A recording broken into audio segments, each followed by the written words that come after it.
Bom, gente, nós começamos esse mês de dezembro aqui, e esse mês para muitas pessoas é um mês mágico. Na verdade, quem gosta do mês de dezembro aí? Cara, eu confesso que é o mês que eu mais gosto, de todo ano é o mês que eu mais gosto, por diversos motivos. Eu acho que o clima é diferente. As pessoas parecem que estão mais felizes no mês de dezembro, parece que elas estão mais leves, parece que elas estão, na expectativa de um novo ano que começa, e nesse novo ano terão aquelas promessas que ninguém cumpre, que Senhor, eu vou para a academia todos os dias, Senhor, eu vou parar de beber Coca-Cola, Senhor, eu vou parar de ir no Mac. Eu nunca fiz essa promessa, até porque eu não conseguiria cumprir, então eu já nem perco meu tempo, mas parece que o mês de dezembro, ele tem uma coisa mágica, não é verdade? Para muitas pessoas, é mágico porque a cidade é iluminada de forma diferente. Você olha para os prédios da Avenida Paulista e eles têm cores diferentes. Casas que você nunca reparou, você começa a olhar com outros olhos porque existe uma iluminação diferente. Para outras pessoas, o verão chegando. Antigamente a gente celebrava porque tinha horário de verão, então você chegava em casa e ainda estava dia, e era muito legal. Para outras pessoas é especial porque tem o 13º, então com o 13º você pode comprar um presente para o seu filho, você pode comprar um presente para a sua esposa, você pode preparar uma mesa especial, para uma ceia especial, são tantas coisas que acontecem, mas o verdadeiro motivo desse mês ser o mês especial no mundo inteiro é Obrigado pela participação, vocês foram incríveis e acertaram. Natal. Repete comigo, Natal. Aí você talvez me diga, nossa, mas não, Jesus não nasceu no dia 25 de dezembro, essa é uma festa pagã, e criada por não sei quem. Deixa eu te falar uma coisa, se nós não aproveitarmos dessa data, porque alguém aqui sabe exatamente o dia que Jesus nasceu? Alguém aqui sabe? Você pode chutar, você pode deduzir, existem rabinos que chutam mais ou menos a data, mas não existe uma data concreta quando Jesus nasceu. Então esse é um mês sim que nós tomamos posse, para ao invés de lembrar de um homem de barba que dá presente para as pessoas, lembrar que Natal é o nascimento de Jesus, é o nascimento do nosso Salvador, e é um mês lindo e incrível por causa disso. Para algumas pessoas o mês de dezembro é diferente porque tem a virada do ano, mas muito mais do que o Réveillon, o Natal é a data mais importante. E talvez eu possa te falar que seja o mês no ano mais esperado por muitas pessoas. Quando nós que conhecemos o real significado do Natal, e nós não nos apegamos a questões de varejo, né? É um mês importante porque é movimentado muito dinheiro e a economia do país gira. Então, que nós não nos apegamos a esses dados que eu te falei, que mas Jesus não nasceu no Natal. Isso faz sentido para nós porque nós celebramos o real motivo, e o real motivo é o nascimento de Jesus Cristo. Essa é uma época realmente que nós precisamos relembrar, não só para nós mesmos, mas para aqueles que durante talvez o ano inteiro se esqueceram de Jesus.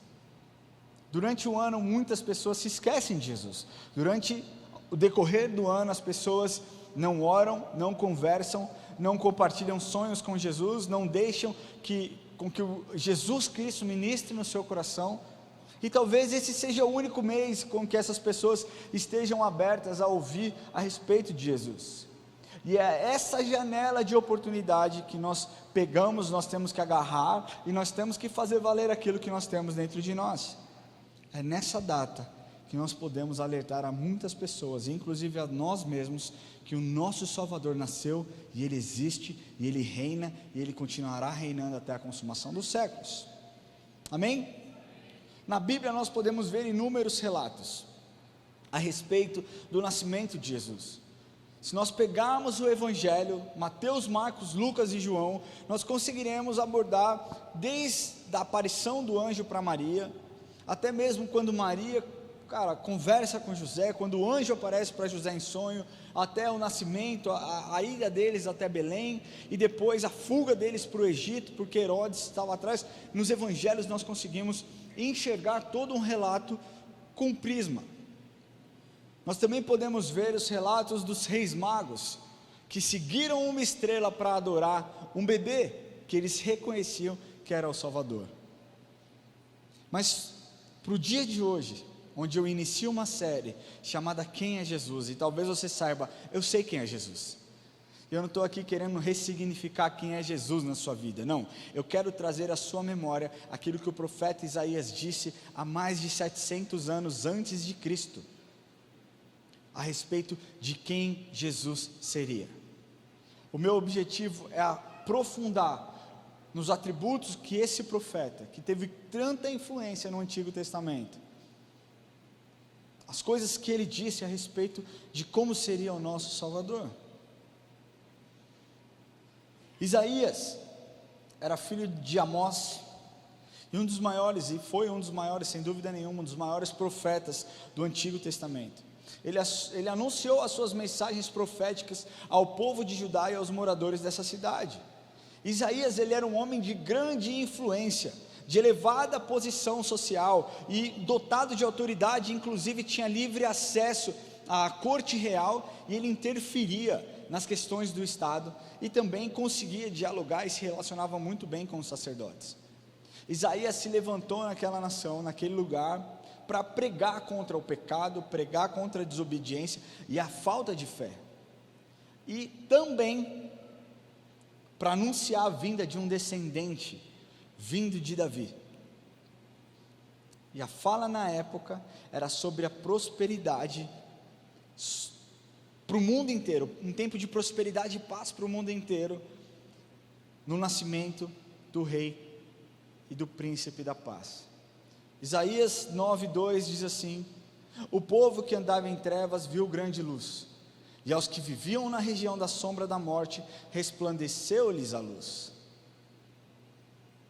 São tantas passagens marcantes por esse livro, que nós vamos pegar aquilo que está relatado, lá no versículo 6 do capítulo 9 do livro de Isaías. Mais uma vez, Isaías profetizou 701 anos antes de Cristo, a respeito do Salvador. Abra sua Bíblia em Isaías 9:6. Isaías 9:6.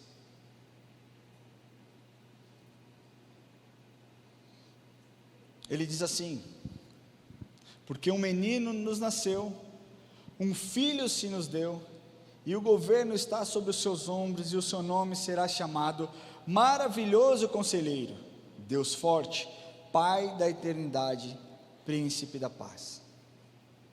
E hoje nós falaremos sobre esse primeiro atributo dado pelo profeta Isaías ao nosso Salvador: Maravilhoso Conselheiro. Você pode repetir? Maravilhoso Conselheiro. Alguns estudiosos separam essa frase, essas palavras, fazendo com que cada uma delas seja um título, um atributo a Jesus. Porém, é melhor entender as duas palavras como uma só, como um único título dentro desse livro. E esse título, Maravilhoso Conselheiro, mostra a sabedoria de Cristo. Porque eu quero te falar uma coisa, meu irmão: não existe problema no céu ou na terra que o nosso Senhor Jesus Cristo não possa solucionar. 1 Coríntios 1:30 diz assim: mas vós sois dele, em Cristo Jesus, o qual se nos tornou da parte de Deus sabedoria, justiça, santificação e redenção. Quem é Jesus? Jesus Cristo é a sabedoria de Deus. E dentro dessa sabedoria, o nosso maravilhoso conselheiro nos dá inúmeros conselhos, e conselhos que transformam as nossas vidas, e conselhos que te impulsionam a te tornar uma pessoa melhor, conselhos que moldam o seu caráter, ressignificam a sua vida. Mas hoje, por conta de tempo, eu vou abordar 3, eu não estou falando que são os 3 mais importantes, não são os 3 mais importantes, talvez sejam os 3 mais importantes para mim ou para você, mas não está listado na Bíblia que esses são os 3 conselhos mais importantes que Jesus Cristo nos deu. Nós poderíamos listar centenas de conselhos, talvez milhares de conselhos, mas por conta de tempo, nós abordaremos 3 conselhos, amém? Vocês estão entendendo até agora? Qual é o nome da série que eu inicio hoje? Quem é Jesus? Olha para a pessoa que está do seu lado e fala assim: quem é Jesus? Quem é Jesus? Primeiro conselho que eu quero trazer para vocês, que o nosso Senhor, nosso maravilhoso conselheiro, nos deu, foi: arrependam-se. Repita comigo: arrependa-se. As pessoas hoje têm muito remorso, pouco arrependimento. O que Jesus diz, ele não diz: sinta remorso, se doa, fique remoendo essa coisa dentro de você. Ele diz: arrependam-se. Eu quero ler para vocês, isso está escrito em Lucas capítulo 5, 31 e 32. Lucas 5, capítulo 5, versículo 31 a 32. Jesus lhe respondeu: não são os que têm saúde que precisam de médico, mas sim os doentes. Eu não vim chamar os justos, mas pecadores ao arrependimento. Quem é pecador aqui? Então Jesus te chama hoje ao arrependimento. Jesus me chama ao arrependimento. Eu me coloco no mesmo bolo que você aqui. Jesus nos chama ao arrependimento. Sabe por quê? Porque Jesus ama todas as pessoas. Jesus ama todas as pessoas, absolutamente todas as pessoas. Sabe aquele político que você não gosta? Jesus ama. Eu aprendi isso com a minha irmã essa semana. E aquilo que você falou tocou no meu coração, de verdade. Nós estávamos conversando a respeito de alguns assuntos, ela falou, e eu comecei a pensar coisas ruins, e Jesus disse: eu amo essa pessoa. E muitas vezes nós nos esquecemos que Jesus ama todas as pessoas, porque Deus amou ao mundo de tal maneira, Deus não amou algumas pessoas, Deus amou o mundo de tal maneira, que deu seu único Filho, para todo aquele que nele crê, não para alguns que creem, mas se você crê, você terá a vida eterna. Deus ama todo mundo, Ele deseja que nós nos arrependamos dos nossos pecados, para que nós possamos caminhar rumo a um futuro glorioso na presença dEle. Porque deixa eu te falar uma coisa, sem arrependimento não existe comunhão. Hoje muito é pregado nas igrejas graça, vai, a graça de Deus está com você, a graça de Deus, e tantas pessoas querendo ressignificar o que é a graça, que elas se esquecem que o nosso Deus é um Deus de graça, fato, óbvio, mas nosso Deus é um Deus de justiça. Nosso Deus é um Deus que busca pessoas que procuram por santificação, se arrependem dos seus pecados e vivem perto da vontade dEle. Se você tem ouvido teologia da hipergraça, meu querido, deixa eu te falar uma coisa aqui. A graça ela já é hiper, já é impossível você descrever a graça. Você não precisa buscar um ressignificado porque é a graça de Deus. Você precisa olhar a Bíblia na sua completude e obedecer ela de forma única e total, não partes e fragmentos da palavra de Deus. E é isso que acontece nos dias de hoje. As pessoas têm remorso. E sabe por que o remorso existe? Porque as pessoas acreditam que se elas tiverem remorsos por conta dos seus erros, elas já são ótimas pessoas.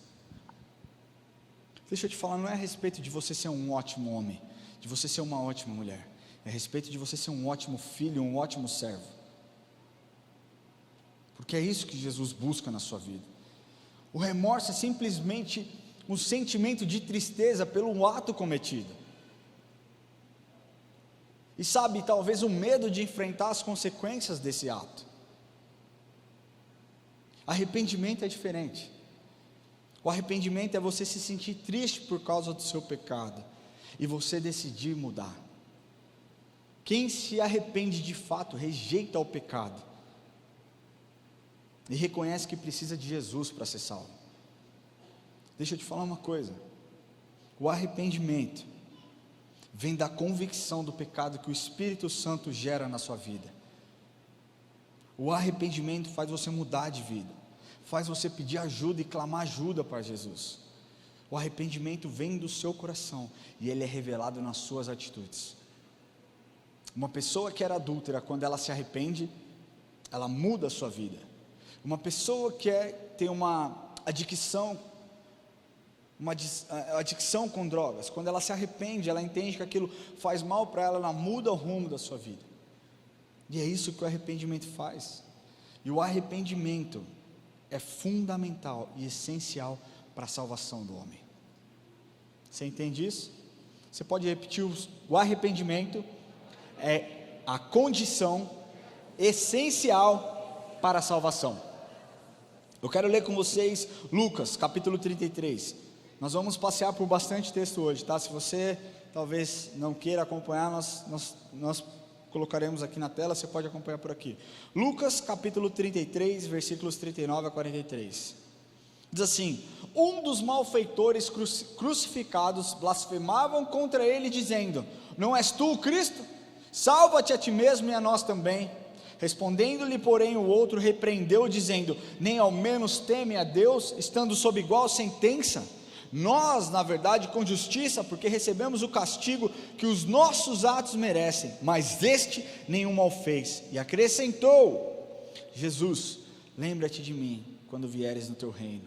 E Jesus lhe respondeu: em verdade te digo que hoje estarás comigo no paraíso.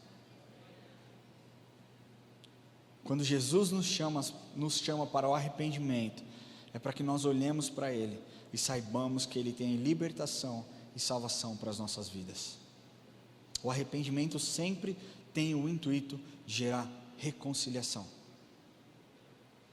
O caráter do arrependimento é reconciliação. Reconciliação entre pais e filhos, reconciliação entre o marido e a mulher, reconciliação entre amigos, mas especialmente reconciliação entre Deus e a humanidade. Porque quando nós estamos em pecado, nós estamos longe da presença dEle. O pecado te afasta de Deus, e o arrependimento te coloca novamente no caminho de Deus. E o que você precisa entender é que você precisa olhar para Jesus e crer assim como esse ladrão da cruz creu. Talvez no momento mais frágil da vida de Jesus, Jesus estava naquela cruz, completamente despido, todo machucado, cheio de feridas, mas ainda assim, esse homem creu em Jesus e encontrou salvação. Enquanto o outro que blasfemou contra Jesus, não se arrependeu, esse que clamou a Jesus, se arrependeu dos seus pecados e encontrou salvação. Quando nós olhamos para Jesus e nos arrependemos, Ele muda completamente o nosso futuro, assim como mudou desse homem. Você passa de um condenado a uma pessoa salva. Você passa de uma pessoa qualquer a filho. E é isso que o arrependimento gera na sua vida: filiação. Repete comigo: filiação. É isso que o arrependimento gera. Olhar para Jesus e ter remorsos não te traz benefício. E esse é o primeiro passo da sua caminhada: você se arrepender dos seus pecados, olhar para Jesus e reconhecer que Ele é o seu Senhor e o seu Salvador. Por isso que Ele entende e Ele fala: arrependa-se, arrependa-se. Pecou, arrependa-se. Pecou, meu querido, está longe da presença de Deus, arrependa-se. E uma palavra muda tudo: Senhor Jesus, me perdoa pelos meus pecados. Eu preciso estar conectado com o Senhor novamente. Ele é fiel e justo para te perdoar e te purificar de toda injustiça. Amém? Glória a Deus. O segundo grande conselho que eu peguei aqui, e talvez esse um dos mais importantes, é: siga-me.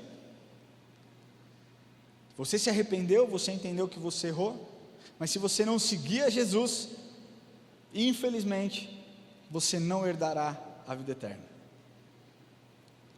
Desculpa te dizer isso, mas essa é a real.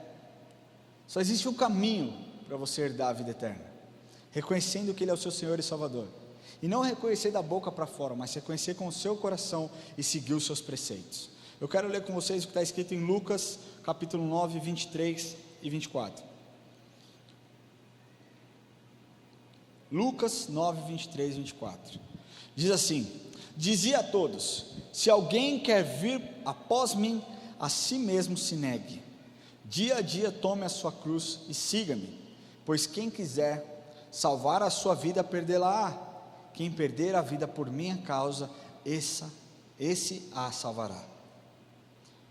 De fato, seguir Jesus é uma decisão individual, não é uma decisão coletiva. É importante, Deus mostra, Jesus nos ensina que é importante nós estarmos como um corpo, como família, juntos, conectados. Existe uma força na comunhão entre as pessoas. A Bíblia diz: ó, quão bom e quão suave que os irmãos vivam em comunhão. Mas a salvação, ela é individual, ela tem um caráter individual. Eu não posso tomar uma decisão de entrega por você. Eu não posso tomar uma decisão. O Enzo, meu filho, tem 9 anos, prestes a fazer 10 anos. Eu não posso tomar uma decisão por ele. Embora ele tenha crescido dentro da igreja, ele conheça o que ele tem que fazer, se ele não confessar e não aceitar, de nada vale. Ele não vai para o céu simplesmente porque o pai dele ou a mãe dele são pastores da Church. É individual. E eu costumo dizer para o Enzo, eu costumo dizer para o John não ouve muito porque ele ainda é muito pequeno, mas eu costumo dizer para o Enzo, boas decisões trazem bons resultados, más decisões trazem péssimos resultados. Isso parece óbvio, não parece óbvio? Mas se é tão óbvio, por que as pessoas têm tanta dificuldade de tomar boas decisões?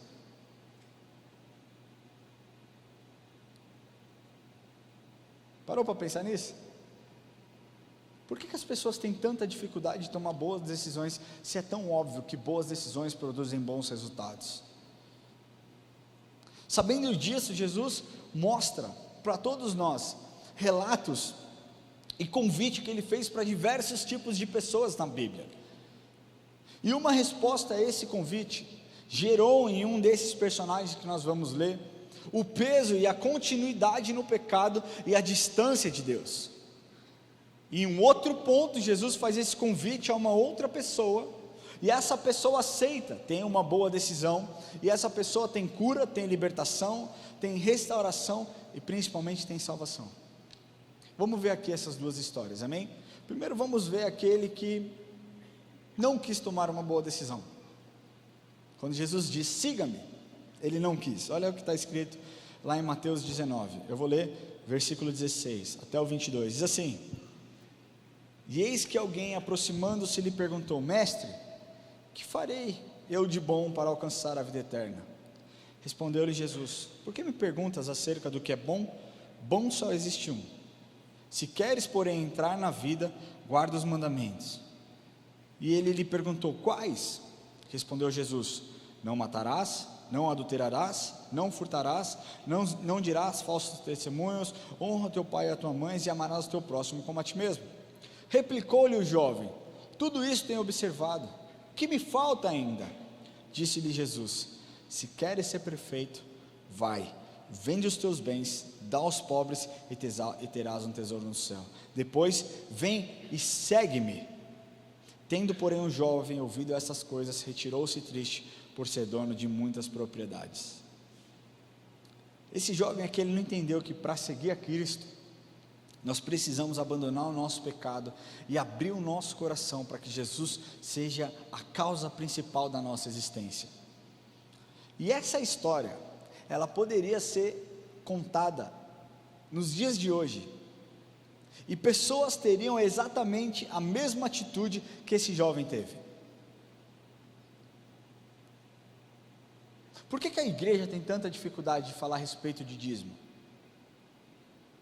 Algo que não deveria ser tão difícil de se falar. Porque as pessoas, elas têm uma segurança no dinheiro e muitas vezes não confiam naquilo que talvez a administração da igreja fará. O que Jesus está dizendo a esse jovem aqui: olha só, você quer me seguir? Você primeiro tem que cumprir os mandamentos. E ele diz: eu faço tudo isso. Ou seja, esse jovem, ele era um conhecedor da palavra, ele sabia o que ele tinha que fazer. Ele diz, então, o que mais tem que fazer? Jesus diz, cara, pega tudo o que você tem, vende, dá aos pobres, e depois você me segue. E ele se retirou triste, porque era dono de muitas propriedades. Eu não estou aqui dizendo para você, cara, que você tem que vender tudo o que você tem, não é sobre isso. Não estou dizendo, cara, vende tudo que você tem, dá para as pessoas, e aí você vem servir na igreja, porque aí sim Jesus vai te aceitar. Não, essa é uma teologia errada, que pessoas talvez dizem simplesmente para ter ganhos pessoais. Não é isso que a palavra de Deus diz. Mas o que eu estou dizendo aqui é que para você seguir Jesus, você precisa abrir mão das suas vontades. Você precisa abrir mão dos seus hábitos, da sua confiança em coisas, em propriedades, e acreditar naquilo que Ele diz. Não existe um preço que você pode pagar para que você possa ter a sua salvação. O preço já foi pago. O que você precisa fazer é aceitar e seguir a Jesus. O preço foi pago, e o preço pago foi um preço muito alto, foi o preço de sangue na cruz do Calvário. E o que você precisa fazer é abrir o seu coração e falar: Senhor, eu aceito o seu sacrifício, e a partir de hoje eu decido seguir ao Senhor, porque o Senhor me encontrou naquele lugar. É isso que nós precisamos fazer. Negar a si mesmo significa abandonar o pecado e submeter às vontades do Senhor na sua vida, estando pronto para crucificar, ou seja, estando pronto para sacrificar suas vontades pessoais, para que a vontade dele seja estabelecida na sua vida. É isso que significa negar a si mesmo. Senhor, não importa mais aquilo que eu penso, não importa mais aquilo que eu desejo, mas importa aquilo que o Senhor tem para mim. O que o Senhor tem para mim? Eu aceito a sua vontade, porque eu sei que a sua vontade ela é boa, perfeita e agradável. Deus não divide a glória dele com ninguém. A Bíblia diz que não dá para adorar dois senhores, a Deus e a Mamon. Assim como Deus não divide a glória dele com a sua vaidade, assim como Deus não divide a glória dele com o seu egoísmo, assim como Deus não divide a glória dele com você que acha que você é o centro do mundo. Deus não divide a glória dele. Você quer seguir a Jesus? Deixa para trás a sua vaidade, deixa para trás o seu orgulho, deixa para trás a sua capa de influência, e prega o Evangelho, e viva a palavra assim como ela diz que você deve viver. Porque no fim das contas, você é o que a Bíblia diz que você é, você tem o que a Bíblia diz que você tem, e você pode aquilo que a Bíblia diz que você pode fazer. Amém? Agora nós temos a história de uma pessoa que decidiu seguir a Jesus, e teve a sua vida transformada.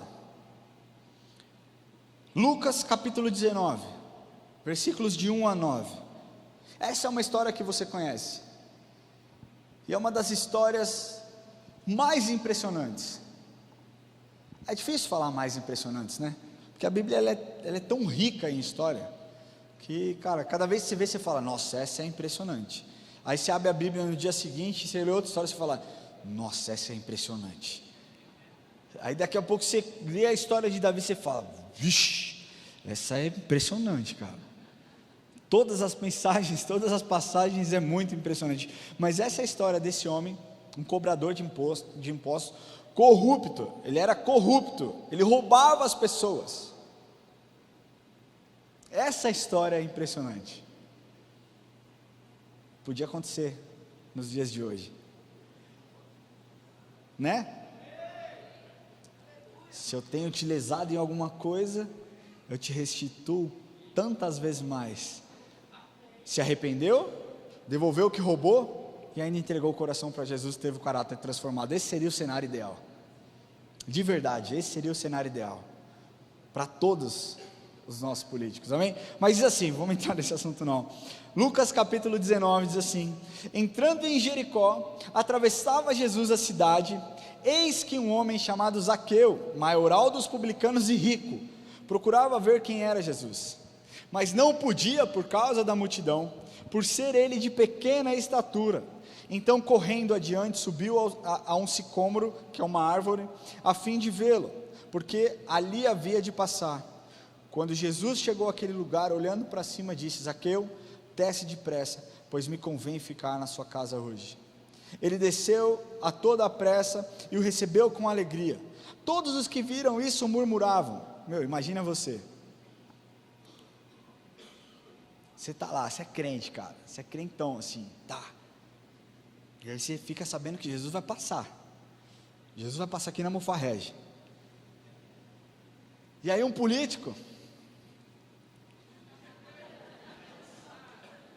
está lá, esperando Jesus, e você fala, não cara, eu sou muito crente, Jesus vai olhar para mim, Jesus vai falar, eu vou na casa dele, e Jesus olha para esse político e fala, ei, pode vir aqui que hoje eu vou na sua casa. Você ia ficar muito pistola, você ia ficar bravo.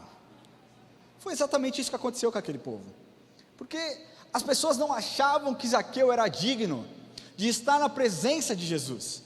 E deixa eu te falar, quando Jesus chama as pessoas para perto, Ele chama não por aquilo que você pensa, se as pessoas merecem ou não merecem, afinal Ele ama o mundo inteiro. Então pouco importa se você pensa que essa pessoa é digna de estar na presença do Senhor ou não, porque a verdade é que todos nós somos pecadores e carecemos da graça de Deus. Não importa se você roubou uma bala ou R$1 bilhão, você é tão pecador quanto qualquer um. E foi o que aconteceu. Jesus olhou para Zaqueu e falou, Zaqueu, desce porque hoje eu vou na sua casa. A galera ficou brava, a galera ficou exaltadinha. Ai Jesus, você vai na casa de um ladrão. Jesus vai na casa daqueles que abrem o coração para que Ele entre. Não importa se é ladrão, não importa se é mentiroso, não importa se é fofoqueiro, não importa quem você seja, se você abrir o seu coração e decidir seguir a Jesus, Ele vai entrar na sua vida e Ele vai fazer o rebuliço. É isso que Ele faz. E continua dizendo, todos os que viram isso murmuravam dizendo, que ele se hospedara na casa de um homem pecador. Entre mentes, Zaqueu se levantou e disse ao Senhor, Senhor, resolvo dar aos pobres metade dos meus bens, e se em alguma coisa tenho defraudado alguém, restituo 4 vezes mais. Então Jesus lhe disse, houve salvação nessa casa, pois que também este é filho de Abraão, porque o Filho do Homem veio buscar o perdido, veio buscar e salvar o perdido. Zaqueu foi transformado, porque decidiu seguir a Jesus. Zaqueu foi transformado, porque decidiu seguir a Jesus. Você pode conhecer Jesus, você pode achar bacana os seus ensinamentos, você pode pensar, uau, esse Jesus é demais, ou cara amoroso, ou gente boa, ou homem de Deus. Você pode pensar e falar Jesus, mas seguir Jesus traz um aspecto diferente, traz o aspecto de você obedecer aos seus princípios, traz o aspecto de você obedecer às suas verdades. Não basta você conhecer, não basta você ficar olhando de longe, observando Ele passar. O que Jesus espera é que você renuncie às suas vontades, que você olhe para Ele e fale, Senhor, eu decido te seguir, porque sem o Senhor eu não sou absolutamente nada, eu sou um pecador e eu preciso do Senhor. E eu posso te garantir uma coisa, o dia que você fizer isso, de todo o seu coração, você não terá falta de nada, absolutamente nada. Não estou falando aqui que você não vai ter dificuldade, não estou falando aqui que você não vai ter problemas na sua vida, que todos os seus problemas estão solucionados, não. Como qualquer outra pessoa, você vai ter que continuar acordando cedo, pegando o seu transporte, a sua condução, indo trabalhar, pagando as suas contas e vivendo nesse mundo difícil. Mas, quando você decide seguir a Jesus, Ele está do seu lado, e nos momentos que você não tiver força, Ele bate em você e fala, vai filha, vai, eis que sou contigo, vai, você consegue. É isso que Jesus faz na sua vida. Entenda que seguir Jesus, nesse aspecto, não é como nós seguimos as pessoas nas redes sociais. E é isso que nós precisamos entender, porque algumas pessoas acreditam que seguir a Jesus é o mesmo que seguir um famoso nas redes sociais. Às vezes eu olho, às vezes eu ouço, às vezes eu curto, às vezes eu até comento, mas quando eu não quero, eu dou uma pulada no meu feed, passo para cima e fica lá para trás o que essa pessoa disse. Não, seguir Jesus é você pegar o que a palavra diz para você, mergulhar nela e acreditar que Ele tem poder para salvar a sua vida. Amém? Glória a Deus. E o terceiro aspecto que eu quero falar com vocês, daquilo que Isaías falou, desse atributo a respeito do maravilhoso conselheiro, é o perdão. Primeiro nós falamos do arrependimento, depois nós falamos a respeito de você entregar e seguir a Jesus, e o terceiro, de você perdoar. E talvez dos três, esse para mim seja o mais difícil. E não é porque eu sou pastor que eu perdoo as pessoas facilmente. Eu tenho que perdoar as pessoas. A Bíblia diz que eu tenho que perdoar todas as pessoas. Mas essa não é uma decisão fácil. Porque a sua carne quer que você não perdoe, mas o Espírito quer que você perdoe. E aí, a carne que milita contra o Espírito, elas ficam se degladiando dentro de você, e você fica alimentando coisas. Eu tenho o direito de estar ofendido. O que essa pessoa fez para mim me dá o direito de pegar essa cadeira e arremessar nela. Mas o que Jesus diz, Ele não diz para você: filho, deixa para lá, põe para debaixo do tapete isso que você está sentindo, ou então deixa que com o tempo isso passa. Ele é claro, Ele diz: perdoa, perdoa. Mateus 18, capítulo 21 diz assim: então Pedro, aproximando-se de Jesus, perguntou: Senhor, quantas vezes deverei perdoar o meu irmão quando ele pecar contra mim? Até 7 vezes? Eu fico imaginando a cara de Jesus. Pedro. Não, até 7 não, mas 70 vezes 7. Eu acho que Jesus, muitas vezes, essa é a minha leitura, né? Quando a gente lê a Bíblia, você lê com entonações diferentes. Eu vejo um tanto de ironia em Jesus, em várias passagens. Eu vejo um tanto de humor em Jesus em algumas passagens. E dentro delas, essa é uma. Pedro dizendo: Senhor, eu devo perdoar 7 vezes, como se, uau, é difícil perdoar 7 vezes. Não, Jesus diz: não, 7 não, 70 vezes 7. Isso se torna tão real no mundo de hoje, porque nós vivemos em um tempo onde as pessoas estão muito machucadas. E eu disse em algumas vezes onde eu preguei aqui que pessoas machucadas machucam pessoas. Você já reparou uma pessoa machucada, como ela é uma pessoa agressiva, como ela muitas vezes responde de forma desproporcional àquilo que você está falando? Por quê? Porque essa pessoa está machucada. E pessoas machucadas machucam pessoas. E parece que cada ano que passa, essas questões de mágoa, de decepção, de ofensa, elas aumentam. E ao invés de nós evoluirmos com o ganhar da idade, com o passar dos anos, nós evoluímos cada vez mais em direção àquilo que Jesus nos ensina, parece que nós regredimos a cada dia. Parece que cada ano que passa a gente dá um passo para trás, ao invés de avançar nessas questões, a gente retrocede. Pensa você, por conta de uma eleição, com quantas pessoas você deixou de falar, que pensavam diferente de você, pessoas que você realmente amava, que você tinha apreço, que você gostava de estar perto, e simplesmente porque pensam diferente de você, você abandonou, você largou.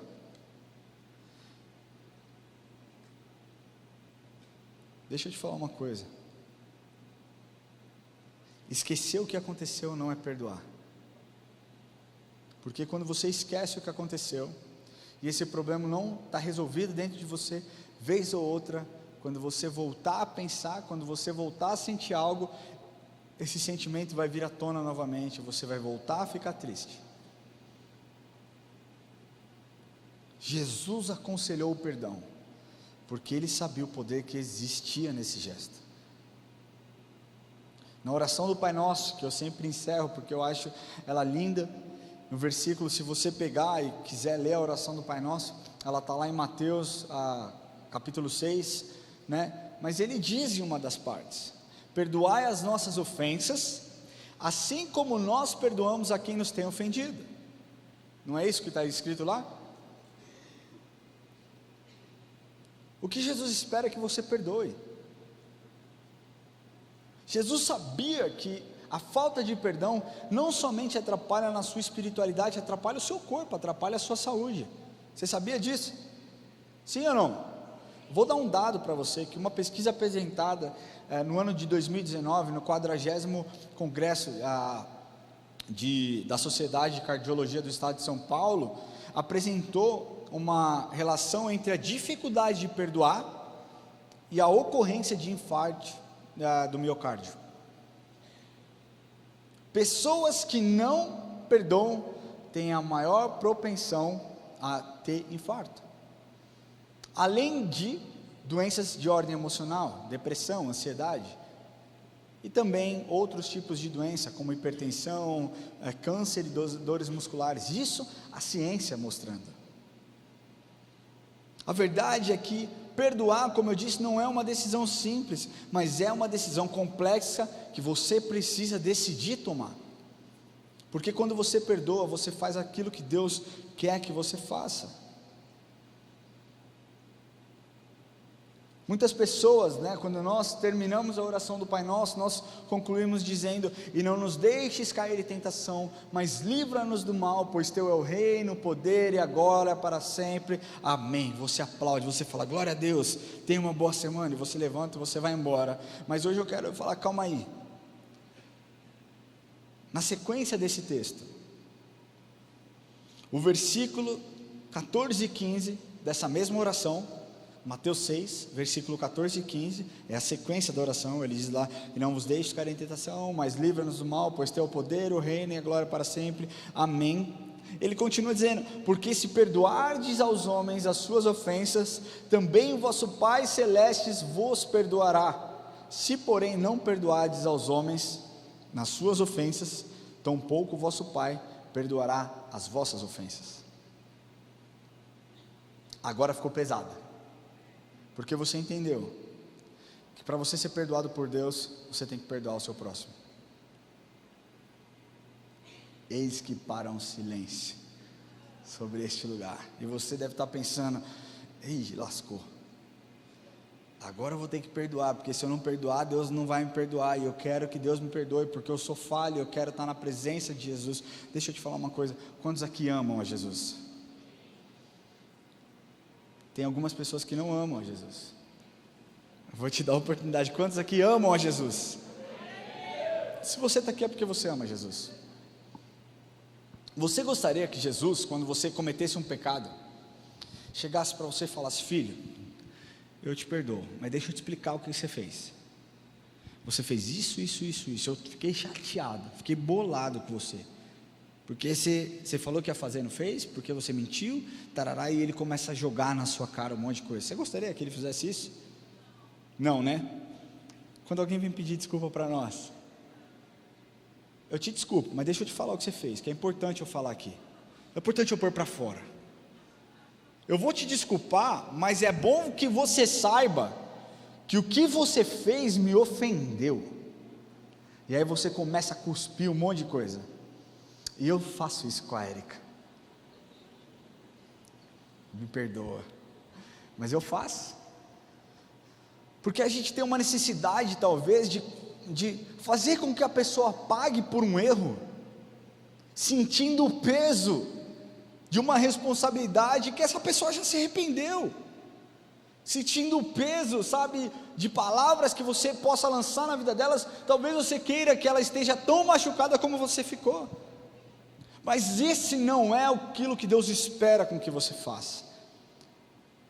Perdoar significa esquecer. Eu não estou falando, cara, eu acho que essa é uma parada muito individual, e Deus tem trabalhado na minha vida com relação a isso.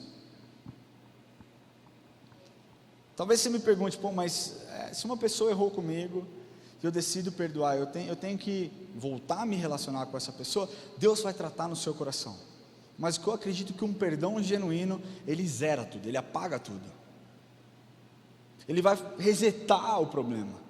Ele vai falar: beleza, daqui vamos começar do zero. Talvez uma pessoa tenha traído a sua amizade, você fala: eu perdoei essa pessoa, está tudo certo, mas eu não quero mais me relacionar. Talvez não, com certeza não é assim que Deus espera que você faça. Talvez você tenha que caminhar durante um tempo, para que essa pessoa conquiste a sua confiança de novo. E está tudo bem, faz parte do processo, mas você tem que dar outra oportunidade para ela, assim como Deus te dá todos os dias novas oportunidades. Eu não estou falando para você que é agredido dentro da sua casa, que você tem que ficar num lugar de vulnerabilidade, correndo risco, não. Primeiro, se você está sendo agredido dentro da sua casa, busque ajuda, ponto. Não é sobre isso, mas é sobre você dar segundas oportunidades para aqueles que ofenderam você de alguma forma, porque isso é o que Deus espera. Você não tem opção. Quer o perdão por parte de Deus? Você precisa perdoar pessoas. É claro, não é fácil, mas olha o que Jesus diz para nós, nosso relacionamento com Deus. Ele diz em 1 João 1,9: se confessarmos os nossos pecados, Ele é fiel e justo para nos perdoar os pecados e nos purificar de toda injustiça. Provérbios 28,13 diz assim: o que encobre as suas transgressões, ou seja, o que encobre os seus pecados, jamais prosperará, mas os que as confessa e a deixa, alcançará a misericórdia. Isso é nossa parte com Deus. Agora Deus nos mostra a nossa parte com o nosso próximo. Colossenses 3, versículos 13 e 14 diz assim: suporte uns aos outros e perdoem as queixas que tiverem uns contra os outros. Perdoem como o Senhor lhes perdoou. Acima de tudo, porém, revistam-se do amor, que é o elo perfeito. O perdão e o amor têm uma ligação muito forte, muito forte. E eu quero falar para você que está ofendido, não queira ter razão. Muitas vezes nós queremos ter razão e deixamos de fazer a diferença. Deixamos de fazer a diferença. O que Deus espera de você é que você faça a diferença. Não foi assim que Ele fez? Nós temos que ser imitadores de Cristo, amém? Jesus procura ter razão ou Jesus procura fazer diferente? Porque, meu amigo, se Ele procurasse ter razão, nós estava na roça. Não é a respeito de ter razão, é a respeito de fazer a diferença. E foi por isso que Ele nos comprou com preço de sangue, porque Ele agiu de forma diferente. O que você precisa fazer, sabe a pedra da ofensa que você segura na sua mão? Coloca no chão e faça diferente. Os 3 aspectos desse maravilhoso conselheiro que eu trouxe no dia de hoje: o primeiro é: se arrependa dos seus pecados. O segundo aspecto: siga-me. E o terceiro aspecto: perdoe uns aos outros. Eu queria concluir essa mensagem pedindo com que você abaixe sua cabeça e feche seus olhos.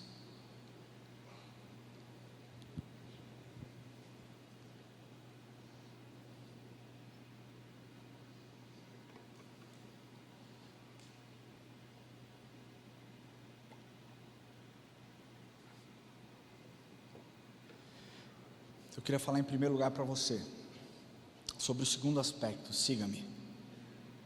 Você que nunca optou e nunca fez uma oração dizendo: Senhor, hoje eu decido te seguir. E deixa eu te falar uma coisa: isso não te torna uma má pessoa.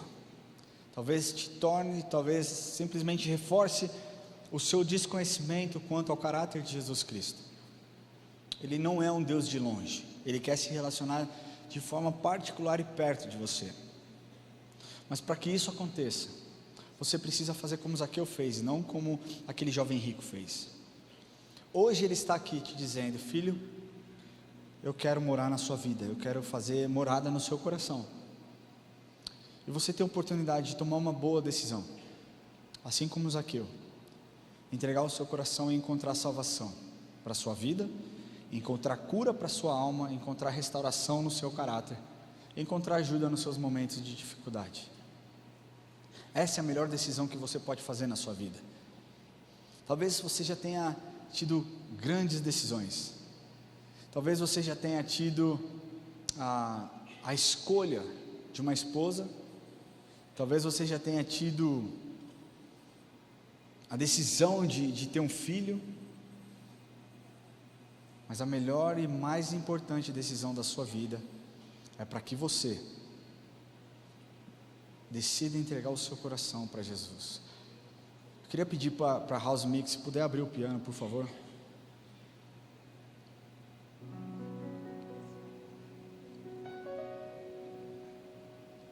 Hoje você tem a oportunidade de mais uma vez tomar uma boa decisão. Eu queria convidar você, que entrou aqui hoje e nunca decidiu por uma entrega verdadeira com Jesus, nunca fez essa oração dizendo: Senhor, hoje eu decido te seguir. Porque é um combo, porque quando você entrega o seu coração, Ele te ajuda no processo do arrependimento, Ele te ajuda no processo de perdão e tantas outras coisas que esse maravilhoso conselheiro tem para ministrar na sua vida. Mas o primeiro passo é uma decisão individual sua. Lembra que eu falei que a salvação ela é individual? Hoje Deus está aqui porque Ele quer se relacionar com você de forma individual. A igreja está com os olhos fechados, e eu não estou te convidando aqui para que você se torne um religioso, mas para que você siga Jesus e nutra um relacionamento verdadeiro com Ele, porque o que Ele mais deseja não é aquilo que você tem, mas é o seu coração. Eu queria pedir que você que deseja fazer uma oração de entrega, que você levante a sua mão onde você estiver, e nós vamos orar pela sua vida. Fique com a sua mão alta, levantada, nós vamos orar com você. Existe alguém que deseja fazer essa oração? Onde quer que você esteja, levante a sua mão, nós vamos orar com você. Não precisa ficar tímido, não precisa se preocupar com o que as pessoas podem achar a respeito da sua decisão. Eu quero te dizer que um dia eu estava exatamente no seu lugar, e foi a decisão mais extraordinária que eu fiz na minha vida. Existe alguém que deseja fazer essa oração? Fique com a sua mão levantada, nós vamos orar com você agora. Tem uma pessoa ali com a mão levantada, glória a Deus pela sua vida. Existe mais alguém que deseja fazer essa oração? Hoje é o dia que o Senhor está nesse lugar, porque Ele quer se encontrar com você. Levanta a sua mão. Se você decidiu levantar a sua mão, eu queria pedir que você ficasse em pé, e nós vamos orar com você nesse lugar.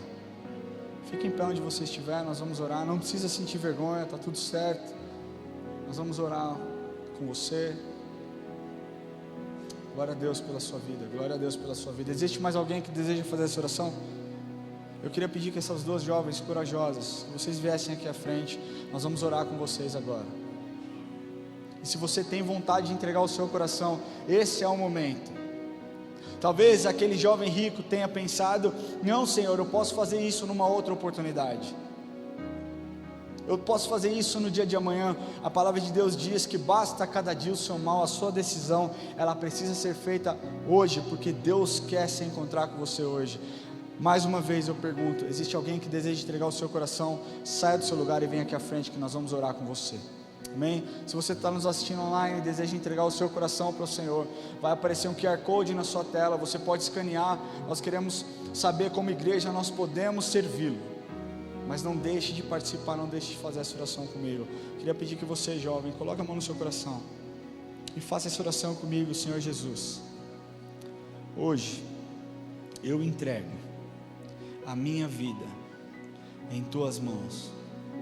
Eu confesso que o Senhor é o meu Senhor e o meu Salvador. Jesus Cristo, eu te agradeço, porque hoje o Senhor me chamou e eu decidi que eu te seguirei. Escreve o meu nome no livro da vida. Senhor Jesus, eu entrego essas vidas no seu altar, Deus. As que estão aqui, as que fizeram essa oração de forma online, eu peço para que o Teu Espírito Santo venha visitar, Senhor, venha visitar os corações, que o Senhor venha tocar, Senhor, nas feridas da alma, que o Senhor venha trazer um aspecto e um caráter de perdão, de salvação, de cura, de restauração na vida dessas pessoas, Deus. Que essa não seja uma decisão simplesmente da boca para fora, mas que elas sejam tocadas pelo Teu poder e pela Sua presença, em nome de Jesus. Amém. Glória a Deus. Eu queria pedir que vocês seguissem os diáconos do lado de cá. Vocês vão receber uma oração de forma individual. Glória a Deus por isso. Eu queria convidar a igreja a ficar em pé, porque eu sei que muitos de nós temos vivido em meio ao pecado, E talvez você sinta remorso, mas hoje o que Deus espera de você não é um remorso, mas é um arrependimento genuíno e a restauração do seu relacionamento com Ele. E outro apelo, porque eu não quero fazer individualmente, porque senão talvez você se sinta constrangido, mas para você que tem guardado ofensa por algo que alguém fez, talvez tenha mexido com a sua honra, talvez tenha mexido com alguém, algum familiar, talvez tenha feito algum comentário malicioso, e talvez você tenha dificuldade de perdoar essa pessoa, mas hoje você sentiu o peso dessa palavra que conclui no livro de Mateus, capítulo 6, versículo 14 e 15, que diz: se você quer o perdão do Senhor, você necessariamente precisa perdoar aqueles que te ofenderam. E você diz: eu não sei como eu vou perdoar. E o que o Senhor está te dizendo hoje é: ei, você já me aceitou no seu coração, o meu Espírito já habita em você, eu te ajudarei nesse processo. Não queira caminhar sozinho. Se você está ofendido e deseja liberar o perdão, e se você está preso em algum pecado, e você se arrepende, você não tem força para sair, eu queria pedir para esses dois apelos, que você saia do seu lugar e venha aqui à frente, e nós vamos orar com você. Não sinta a vergonha. Deixa eu te falar uma coisa, onde Satanás opera muitas vezes é colocando vergonha, é fazendo com que você não queira se expor. Jesus se expôs naquela cruz, ficou completamente nu, ficou completamente ferido, era possível contar as suas costelas, os seus ossos, para que você pudesse ser salvo. O mínimo que você tem que fazer é entregar o seu caminho ao Senhor. A palavra diz: entrega o seu caminho ao Senhor, confia nele, o mais Ele fará. E o que Ele quer fazer na sua vida é restaurar a sua identidade, restaurar o caráter que Ele derramou sobre a sua vida. Então, se você tem dificuldade para perdoar, ou se você está preso em algum pecado, eu quero te encorajar a tomar uma decisão, sair do seu lugar, vir aqui à frente que nós vamos orar. Seu Deus, nós declaramos a sua paz sobre cada coração aqui, Deus. Pai, nós declaramos a paz que excede todo entendimento sobre os corações machucados neste lugar. Aqueles que nos assistem também online, Deus, que a sua presença faça agora um rebuliço na vida de cada um dos teus filhos, Pai. Aqueles que estão presos ao pecado, Deus, que o teu Espírito os leve ao verdadeiro arrependimento, Deus, e a mudança de mente, Deus, que eles possam encontrar forças para sair, Senhor, talvez desse buraco, e que o Senhor seja o resgate. Deus, em nome de Jesus, Pai, que aqueles que estão presos à pornografia, Deus, que aqueles que estão presos, Senhor, ao vício, que aqueles que estão presos, Pai, à mentira, Senhor, à duplicidade no caráter, Deus, que o Senhor venha mudar a história agora, em nome de Jesus. Em nome de Jesus, Pai, que o Senhor venha mostrar o quão amado essas pessoas são, Deus. Que o Senhor venha mostrar, Senhor, o quão desejado cada um dos teus filhos são neste lugar. E que eles possam entender que o Senhor os ama, Senhor, e que o Senhor espera com que eles se relacionem com o Senhor de forma genuína. Por isso eu peço, Deus, que o teu Espírito os leve ao arrependimento verdadeiro e a uma mudança de caráter, Deus. Aqueles, Pai, que têm dificuldade em liberar o perdão, Pai, que eles entendam a gravidade dessa situação. Deus, quando o teu Espírito existe e está dentro de nós, nós não podemos, Pai, satisfazer os desejos da nossa carne. Nós temos que fazer exatamente aquilo que a sua palavra diz, para que nós façamos. Eu peço, Pai, que a sua força esteja com eles. Deus, não é fácil perdoar aqueles que nos ofenderam, mas nós não tomamos e não decidimos isso por conta de um sentimento, mas nós decidimos porque é assim que o Senhor nos ordena, que nós façamos, Pai. Então, a despeito daquilo que nós sentimos, a despeito, Senhor, da ofensa que nós guardamos, Deus, que o Senhor perdoe as nossas vidas, nos perdoe, Pai, e nos encha de amor, Deus, para que nós possamos perdoar também cada um dos teus filhos. Peço que o seu Espírito ministre o coração de cada um daqueles que estão aqui, Deus, e que essa palavra, Senhor, possa tocar os corações, que essa palavra possa trazer, Senhor, novidade, novas expectativas, e que essa série que nós começamos hoje possa transformar a nossa visão como nós vemos o Senhor, Deus. Nós encerramos e te entregamos esse culto, dizendo que nós te amamos, Jesus. Nós te entregamos tudo o que nós temos, porque o Senhor merece o nosso melhor. Nós oramos assim como o Senhor nos ensinou a oração, Deus, e diz: Pai nosso que estais no céu, santificado seja o teu nome, venha a nós o teu reino, e seja feita a tua vontade, Pai, assim na terra como no céu. E o pão nosso de cada dia nos dai hoje, e perdoai as nossas ofensas, assim como nós perdoamos a quem nos tem ofendido, e não nos deixes cair em tentação, mas livra-nos do mal, pois teu é o reino, o poder e a glória para sempre. Amém.